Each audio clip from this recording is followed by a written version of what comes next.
My name's Lisa Alvarez, and I'm reading my short story, Cielito Lindo, from the collection Sudden Fiction Latino. When the 12-piece mariachi band her uncle had booked to serenade his wife on their 50th wedding anniversary started playing and filled up the church's basement room with the blast of 5 trumpets, Linda decided to sit next to her father after all, because she knew they wouldn't be able to speak over the music, and so she would get credit. Good daughter credit, she imagined, but at the same time, she wouldn't have to say a thing or listen to what he had to say about her mother.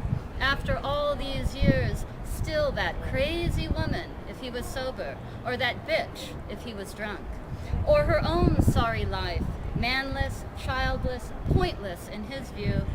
Linda also imagined that if she, his nearly 50-year-old daughter, sat next to him, her presence might dissuade him from hitting on the younger female guests.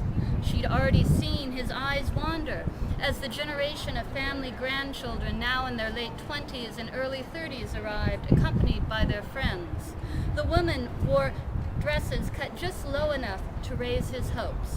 He was drinking tonight, she noted, something dark and on the rocks.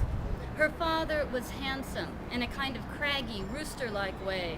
He'd aged well and knew it, still had all his hair, more than most men 40 years younger. Tonight he dressed up in dark jeans and cowboy boots, a fine white shirt unbuttoned to show a puff of chest hair that belied his 70-plus years. He always did that with his shirts, and it embarrassed her, the sight of that patch of burnished skin and curling white hair.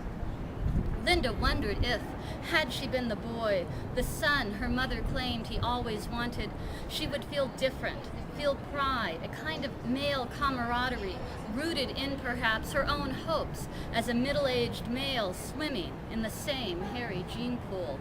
Linda sat and watched her father move in rather gentlemanly appreciation of the music, his head nodding, his eyes beaming. It was as if he and not his brother-in-law had paid for the band and made the arrangements, a kind of easy but dishonest sense of proprietorship that she often saw him deploy at family dinners and parties, as if he, along with the other tios and tias, had helped out or pitched in when, as she well knew, all he'd done again was show up. When the mariachis launched into the inevitable Cielito Lindo, her aunt and uncle stood in front of the musicians. They swayed together, which was as close as they would ever get to dancing, and the crowd began to stand too and sing along to the music they had heard their whole lives in restaurants and on street corners, in movie houses and on car radios. It meant something to them all, if perhaps not the same thing. This song with its ay, ay, ay, ay, with its command to sing and not cry. Some people, she noticed, knew all the words, and some knew only the chorus. Linda was one of the chorus singers. Her father drained his glass, got to his feet, and began to sway, to sing. He knew all the words. He even turned to Linda and smiled as if she, too, his daughter, was a lovely woman, worthy of such a song. Her father knew how to look at a woman and make her feel like that, she thought. Pretty. It didn't take much. Something about the full attention of his eyes. He bent down and reached out his hand, the gentleman again, a gallant gesture to raise her to her feet. And when he did, when her old father leaned toward her, she noticed his white dress shirt was undone, 1 button more than its usual 2.